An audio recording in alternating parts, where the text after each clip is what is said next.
My name is Caleb, 36 years old, married for 8, and lately, I've felt like I'm living with a roommate instead of a husband. Eric and I stopped touching months ago. Conversations turned into chore lists, and sex became a memory I couldn't quite relive, no matter how often I tried. So, when my nephew Aiden asked if we could go for a walk, just the two of us, I didn't hesitate. Aiden had just turned 20. My sister's boy. He'd been living with us for the summer while he interned downtown. Good kid, smart, polite, athletic, with a kind of quiet confidence that drew people to him. He reminded me of myself at that age, but unburdened, free. That was part of the problem. Uncle Caleb, he said that afternoon, leaning against the kitchen counter, the sleeves of his gray t-shirt rolled tight around his biceps. "Wanna go for a walk later?" "Just us." Eric looked up briefly from his tablet, uninterested. "You two have your little uncle-nephew bonding time," he muttered, flipping a page. I caught Aiden's eye. His smile was soft, tentative. "Sure," I said, more quickly than I should have. We waited until the heat of the day passed. The sun was low by the time we slipped out of the house and into the quiet of our suburban neighborhood. The pavement still radiated warmth through the soles of my sneakers, and a soft orange light kissed the tops of the trees. Aiden walked beside me, hands tucked in his shorts pockets, posture relaxed. "So," I asked, "what's on your mind?" He shrugged. "Nothing really. Just thought we haven't done this in a while." He wasn't wrong. We used to go on walks like this when he was younger, before he grew taller than me, before the gap between our ages started to matter. Back then, he was the curious boy asking me about the world. Now, he walked like a man who already had some answers, and maybe a few secret. We chatted about his internship, college plans, a little bit about his friends. I noticed he kept glancing sideways at me when he thought I wasn't looking. There was something unsaid in his silences, something deliberate in his pauses. "You and Eric doing okay?" he asked suddenly, as we turned onto a path lined with sycamores. The question caught me off guard. "Why do you ask?" He shrugged again, but it was forced this time. I don't know. I hear stuff. You guys seem kinda distant." I laughed, short and bitter. "Distant is a polite word for it." He stopped walking. I turned back, surprised. His eyes, blue and steady, met mine with a strange intensity. "You deserve more than that," he said, voice low. I looked at him for a moment too long. "It's complicated." "It doesn't have to be." We kept walking. The conversation shifted back to safer territory: TV shows, weekend plans, his new gym routine. But something had shifted in the air between us. He walked closer now, his arm occasionally brushing mine. Once our fingers touched. He didn't pull away. Neither did I. "You've changed," I said. He raised an eyebrow. "In a good way?" "In a noticeable way." He grinned. "You mean I grew up?" I smiled. "Yeah. That's one way to put it." We reached the edge of a small overlook behind the neighborhood, a place we used to sit during summer nights years ago. We stopped there, taking in the view of the sun dipping behind the hills. He sat first, legs stretched in front of him, and patted the grass beside him. I joined him, trying not to think about how long it had been since I sat this close to someone who made me feel seen. "I used to think you were the coolest guy in the world," he said. "Used to." He laughed. "Okay, still do. But back then it was more like idolizing. Now, it's more like admiring. From a different place." I turned my head. "What place is that?" He didn't answer right away. He looked at me. And not the way a nephew should look at his uncle. "The kind where I wonder how someone like you ended up with someone like Eric," he said softly. I should have stopped him. Should have laughed it off. Redirected. But I didn't. I watched him, watched the way his jaw clenched after he spoke, like he was waiting to be punished for being too honest. "You ever think about leaving him?" Aiden asked. My throat tightened. "Sometimes." "Why don't you?" "Because leaving means admitting I made the wrong choice. And I've spent years convincing myself I didn't. Silence followed. Heavy. Charged. Aiden didn't speak. He didn't have to. He just shifted closer. Our knees touched. I didn't move. He leaned his head back to stare at the sky. "We should head back," he said after a long pause, his voice barely above a whisper. "Yeah," I agreed, though neither of us moved for another minute. As we walked home, he brushed his hand against mine again. This time, he let it linger. And I let it stay. It had been 4 days since the walk, but the memory hadn't faded, it had sharpened. Every glance Aiden gave me now felt like it carried the weight of an unspoken truth, and every time we were in the same room, I felt his presence like static against my skin. Eric remained oblivious. He worked late, went to bed earlier than I did, and didn't notice the way I lingered around Aiden longer than necessary. If he suspected anything, he buried it where it wouldn't make him uncomfortable. Aiden, on the other hand, didn't avoid me. If anything, he seemed emboldened. One night, I found him in the den, sprawled on the couch, shirtless, watching something on Netflix. The remote lay loosely in his hand, his bare chest rising and falling slowly. He didn't turn when I walked in. He just patted the cushion beside him. "You busy?" he asked without looking. I stood there for a moment, unsure whether to join or retreat. But my legs moved before my better judgment could interrupt. "Not really," I said, sitting beside him, careful to keep a few inches between us. The air smelled faintly of his skin, soap and heat. "Figured you could use a break," he said, eyes still on the screen. "You've been tense lately. You notice that?" "I notice everything about you." That made me turn. He was already looking at me. Not coy. Not hesitant. Just calm, like he was exactly where he wanted to be. I swallowed. "Aiden. I'm not stupid," he said. "I know what that walk meant. What you felt. What we both felt." "It wasn't," I began, but he cut me off. "You don't have to lie to me," he said softly. "Not when you've already admitted you're not happy."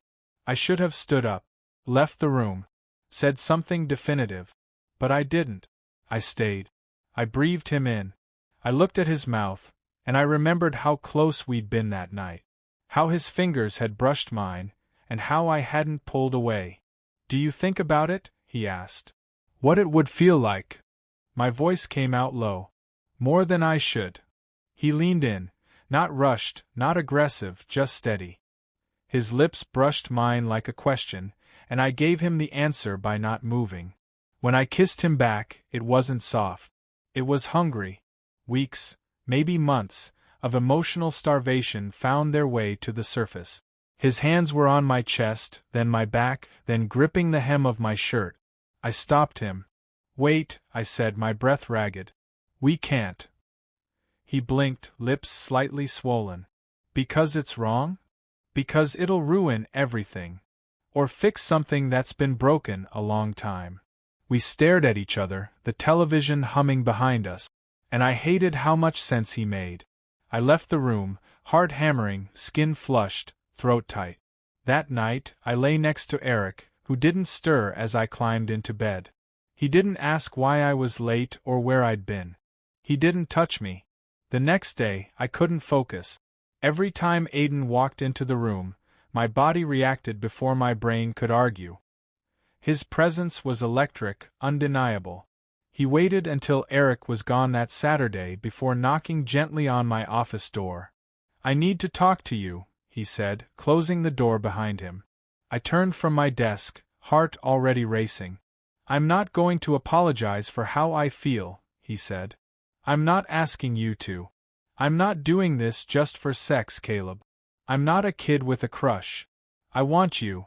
Those words hit harder than anything else, because somewhere deep inside me I wanted the same. Not just the thrill, the connection, the validation, the goddamn intimacy I'd been starving for. He stepped closer, slowly, as if testing a wire. I stood, but I didn't move away. His fingers slid into mine, and I didn't resist. We kissed again. This time longer. Deeper. We didn't go all the way that day, but the line had already been crossed. What we did was enough to burn guilt into my skin and still leave me aching for more.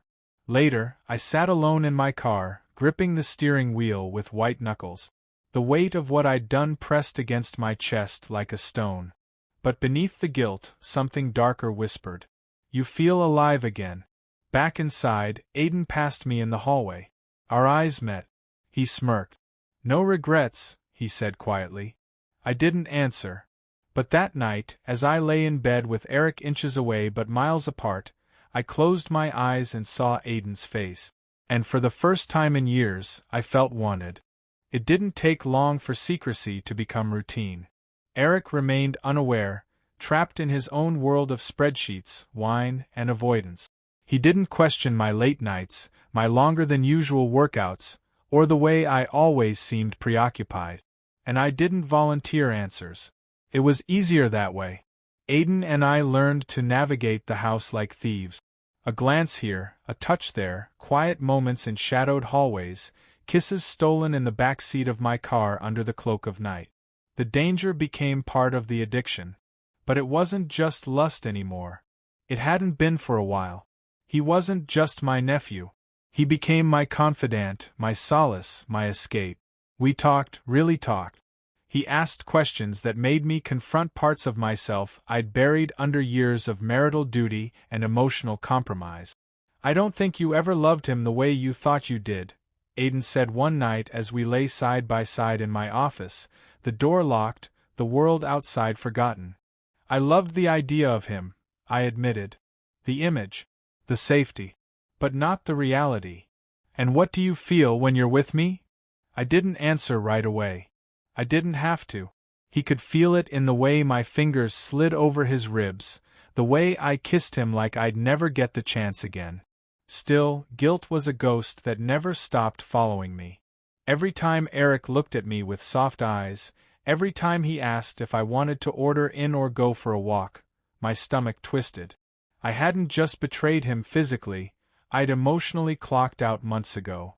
And now I was in love with someone I could never, ever confess to loving. Aiden, on the other hand, didn't flinch. He wasn't apologetic. He didn't hide in shame or let society's rules weigh him down.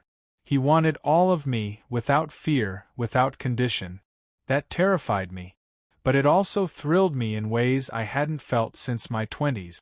One afternoon, I found him in the garage, shirtless and covered in sweat, fixing something under his car. I stood there longer than I should have, watching the way his back muscles shifted, the dip of his waist, the way he grinned when he saw me watching. You checking me out, Uncle Caleb? Don't say it like that. Say it how? Like I'm supposed to feel bad for noticing. Who says you should feel bad? He walked over, a streak of grease across his cheek. I wiped it with my thumb, and he caught my hand and kissed the inside of my wrist. My knees almost gave out. We should stop, I murmured, for what must have been the 20th time. Do you want to? No. Then stop lying. That night I took a risk. We met at a hotel downtown. No pretending. No stolen moments in laundry rooms. Just us. A king-sized bed, quiet air conditioning, and hours we could stretch out together without fear of being caught. We made love, not just sex, and that distinction gutted me. I held him after, his head on my chest, our legs tangled under the sheets. I didn't want to go home. I didn't want to face the man I was supposed to love. I wanted to freeze that moment and live inside it forever. But time, as always, had other plans. Eric grew suspicious, not loudly, but in the subtle ways a longtime partner does. He asked where I'd been, why I showered at odd hours, why I didn't want to be touched. I deflected, evaded, lied smoothly, but I knew the walls were closing in. Aiden didn't seem worried. We could leave, he said one night. Go somewhere no one knows us. Start fresh. That's a fantasy. No, it's an option. People run away from worse. I looked at him, this man-boy who had become the epicenter of my collapse and rebirth. You'd really give everything up? I already have. The weight of his words hit hard. This wasn't a fling. This was love, twisted and inconvenient and unforgivable. But love all the same. I'm scared, I said quietly. So am I. But I'm not running from it. We didn't speak after that. We didn't need to. Back home, Eric waited up for me. The TV was on, but he wasn't watching it. He looked at me the way someone looks at a puzzle they've almost solved. Where were you? Out. Just clearing my head. Do you still love me? The question cut through me like glass. I don't know, I answered honestly. He looked away. And for the first time, I saw the end beginning. Later that night, I sat in bed, unable to sleep, Aiden's text glowing on my phone. And for once, I didn't know what I wanted more, to be faithful to the life I'd built, or finally be honest about the one I crave. The morning after Eric asked if I still loved him, I woke to an empty bed and the sound of silence, a kind I hadn't heard in years. No coffee brewing, no soft footsteps in the hallway, no clinking of keys by the front door. Just absence. He'd left a note on the counter. Gone to my sister's for the weekend. We need time to think. Don't call unless you have something real to say. I read it twice, fingers tightening around the paper. He hadn't asked me to fight for us. He hadn't even asked me to choose. He was giving me space to destroy or rebuild whatever remained. Aiden appeared around noon, unannounced, wearing a hoodie and jeans and an expression I couldn't read. I saw his car was gone, he said. I nodded. He left. Aiden stepped into the living room and sat on the couch, hands folded. He didn't touch me, didn't smirk, didn't offer clever comment. Just waited. I don't know what I'm doing, I confessed, sinking into the armchair across from him. Yes, you do, he replied gently. You just don't want to admit it. I stared at him, at the boy I helped raise, who somehow became the man who saw through every wall I built. And I hated that he was right. I did know. I just wasn't ready to live with what it meant. Do you love me? He asked. There was no edge in his voice. No manipulation. Just vulnerability. I do. Then come with me. To what? A life where everyone hates us. Not everyone. Just the ones too scared to understand. I exhaled. We'll never be accepted. He smiled faintly. We don't need to be. We just need to be free. Free. The word echoed. I had lived so long in service to appearances.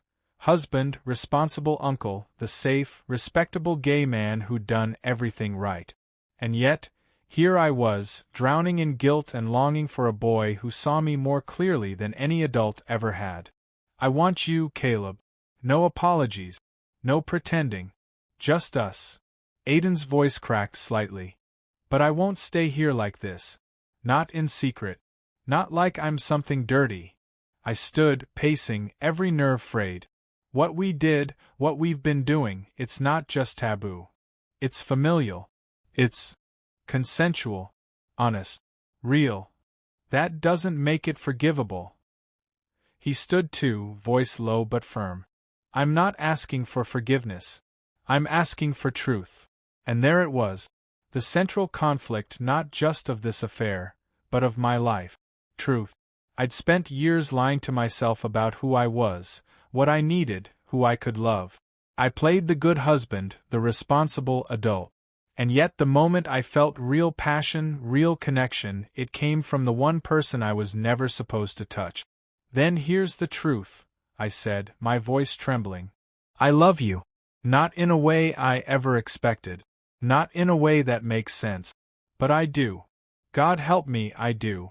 Aiden closed the distance between us. Then leave with me. I hesitated. Not now, he added quickly. But soon. Come with me when the summer ends. We'll go west. Start over. Just like that. No. Not just like that. With clarity.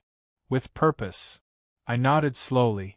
The idea of leaving Eric, the life I built, the guilt, it still crushed me. But beneath it all was a pulsing urge to start again. To live without shame. To feel. I need time, I whispered. You have until August, he said. That's when my internship ends. That's when I'm leaving, alone or not. He turned to leave, but paused at the door. I love you too, Caleb. And I don't care what the world calls it. He left without another word. The house felt heavier in his absence. Every room echoed with what I hadn't said. I sat on the couch for hours, staring at nothing, before finally calling Eric. Hey, he answered. I figured you'd call. I'm sorry, I said. Not just for the lie. For all of it. For staying too long. For pretending. A pause. So, it's really over? I think it has been for a while. I knew, he admitted quietly. Not the details. But I felt it. The way you changed. I didn't want to hurt you. But you did. I know. Another long silence. I hope he's worth it, Eric finally said. He is. And just like that, the call ended. I sat there, phone in hand, heart hollow and full all at once. I had destroyed something safe. But I had found something sacred. Love doesn't always come in the form we expect. Sometimes it arrives like wildfire, untimely, improper, impossible. But it burns away everything false and leaves only what's real. And for the first time in years, I wasn't afraid of what was real.